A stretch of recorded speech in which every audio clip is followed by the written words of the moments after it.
오신 여러분들을 주님의 이름으로 축복하며 기도합니다.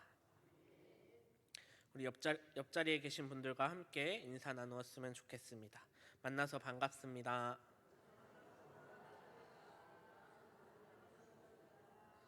우리 한 번 더 인사했으면 좋겠습니다. 함께 은혜 받고 돌아갑시다.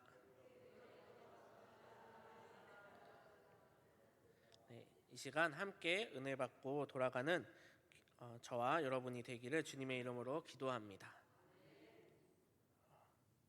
네, 오늘 새벽 예배에 나오신 분들은 알겠지만 하루에 제가 새벽 예배에도 설교를 했습니다. 네, 그리고 이렇게 수요 예배에도 또 설교를 하게 되었습니다. 하루에 이렇게 두 번의 설교를 하는 게 참 많이 부담스러웠지만 그래도 어쩔 수 없이 맡은 바 해야 되기 때문에 참 열심히 기도하며 준비를 했습니다. 네, 저에게는 한 명의 친구가 있습니다. 바로 34년 된 아주 중마고우인 친구입니다. 그리고 그 친구하고는 연락을 딱 4번 합니다. 설 명절 때, 그리고 추석 명절 때, 그리고 제 생일 때, 그리고 친구의 생일 때, 이렇게 총 4번의 연락을 합니다.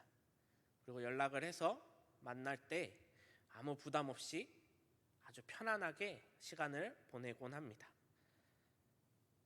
이처럼 친구에 대해서 많은 이야기들이 있습니다. 영국의 한 신문사에서 영국 끝에서 런던까지 가장 빨리 가는 방법은? 이라는 질문에 대한 답을 공모했습니다. 여러분들이 생각하실 때 영국 끝에서 런던까지 가장 빨리 가는 방법은 무엇이라고 생각하십니까? 이때 독자들로부터 다양한 답들이 나왔습니다. 비행기를 타고 가면 가장 빨리 도착합니다. 기차를 타거나 도보로 갈 때 가장 빨리 도착한다는 다양한 수단과 방법들이 나타났습니다. 그리고 영국의 신문사는 어떠한 답을 1등으로 선정하였습니다.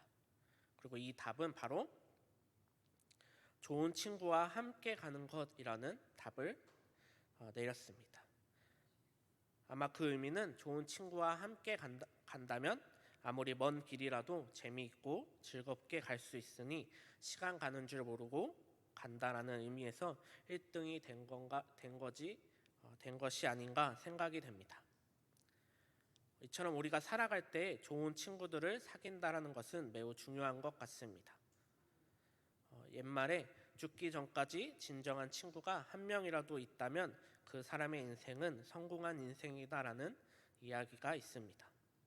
이처럼 진정한 친구를 만난다라는 것은 매우 중요하고 어려운 일이 아닌가 생각됩니다.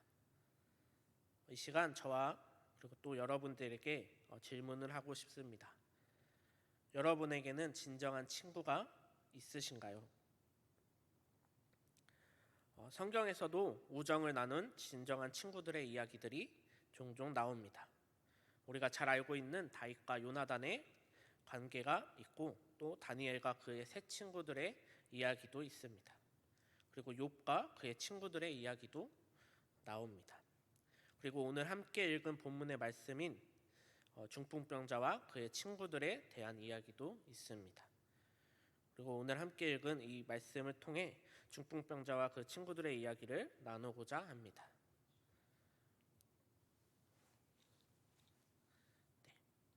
오늘 함께 읽은 이 마가복음의 말씀을 보면 예수님은 가버나움으로 다시 들어가셨다라고 이야기하고 있습니다.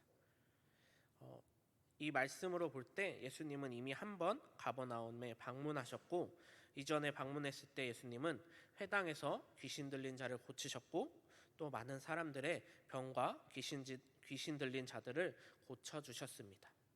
그러다 보니 예수님에 대한 소문이 사람들 사이에 빠르게 퍼져나갔고 수일이 지난 후 예수님이 다시 가버나움에 들어오셨을 때에 예수님이 계신다라는 소문에 많은 사람들이 예수님이 계신 곳으로 몰려들었습니다. 본문의 말씀을 보면 많은 사람들이 모여 문 앞까지도 들어설 자리가 없을 정도로 많은 사람들이 모였다라고 이야기하고 있습니다. 그리고 그 사람들에게 예수님은 그들에게 말씀을 전하고 계셨습니다. 그리고 이때 우리가 잘 알고 있는 중요한 사건들이 일어납니다. 바로 중풍병자를 고치시는 사건입니다. 여기서 중풍이란 사전적 의미를 찾아보면 다양한 유형의 마비를 가리키는 의학 용어로 뇌의 혈관이 막히거나 혈관이 터지는 질환을 이야기합니다. 그렇기 때문에 중풍에 걸린 환자는 몸을 움직여 예수님께로 치료받으러 오는 것이 결코 쉬운 일이 아니었습니다. 하지만 본문의 말씀에 중풍병자에게는 좋은 친구들이 존재하였습니다. 그리고 그들은 예수님이 가버나움에 계신다는 소문을 듣고 중풍병자를 들것에 메어 예수님께 가기 시작했습니다. 그들에게는 단 한 가지 소망이 있었습니다. 바로 내 친구의 병을 예수님께 보이기만 해도 병을 고침받을 수 있다라는 소망이었습니다. 그리고 중풍병자와 그 친구들은 예수님이 계신 곳에 도착을 했을 때 예수님께 다가가기에는 매우 큰 고난이 있었습니다. 바로 사람들이 막고 있었기 때문입니다.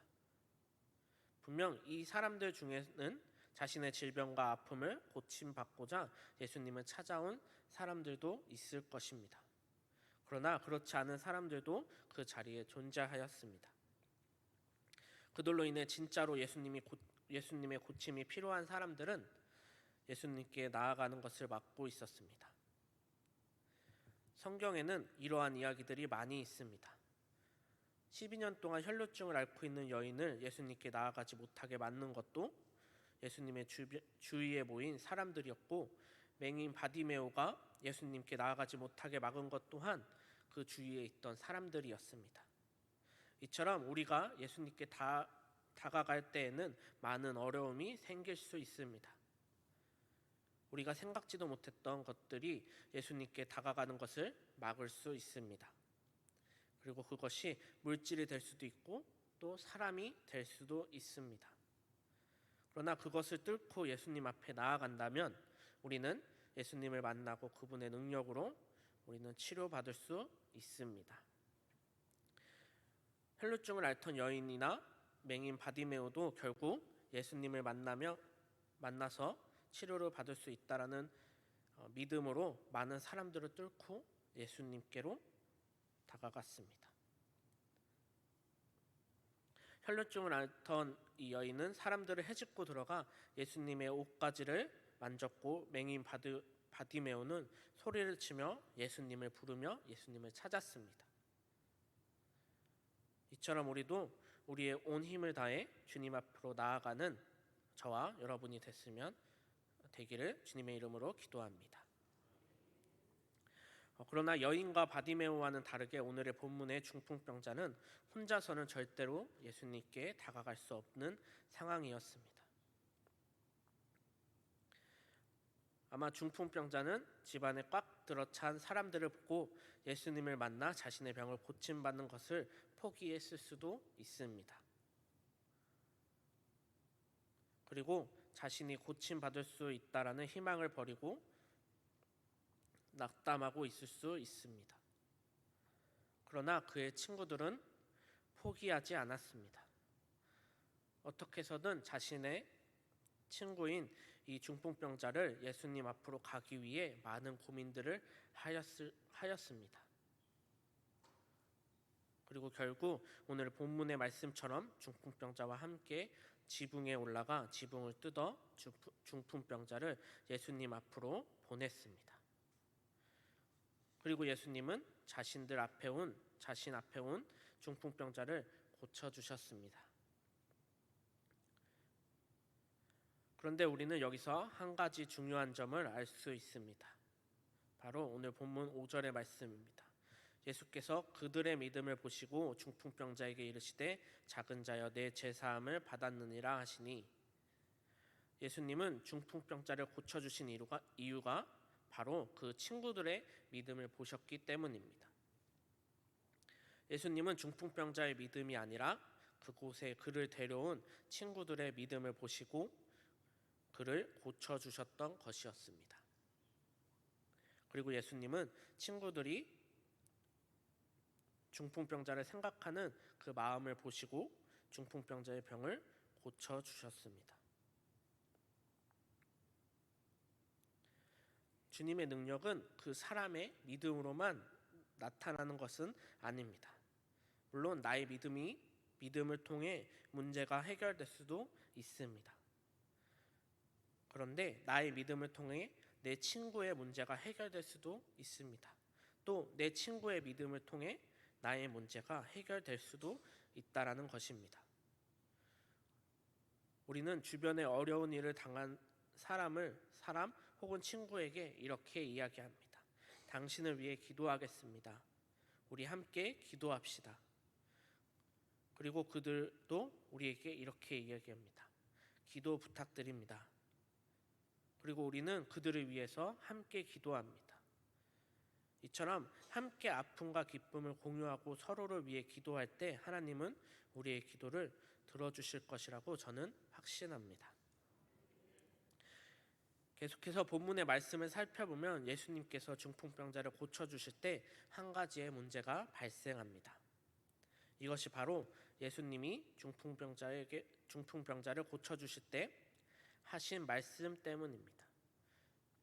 본문 5절의 후반부의 말씀을 보면 예수님은 중풍병자에게 이렇게 말씀하십니다. 작은 자야, 내 죄 사함을 받았느니라. 그 자리에는 다양한 사람들이 있었습니다.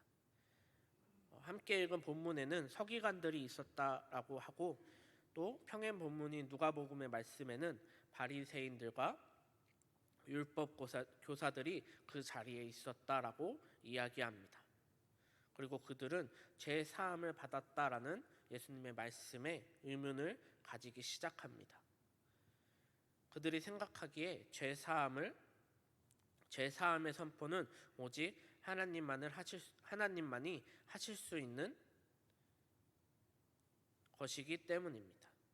그리고 지금 예수님의 이 말씀은 바로 신성모독이라고 생각했고, 그들이 예수님을 신성모독을 한 불경한 사람이라고 생각하기 시작했습니다.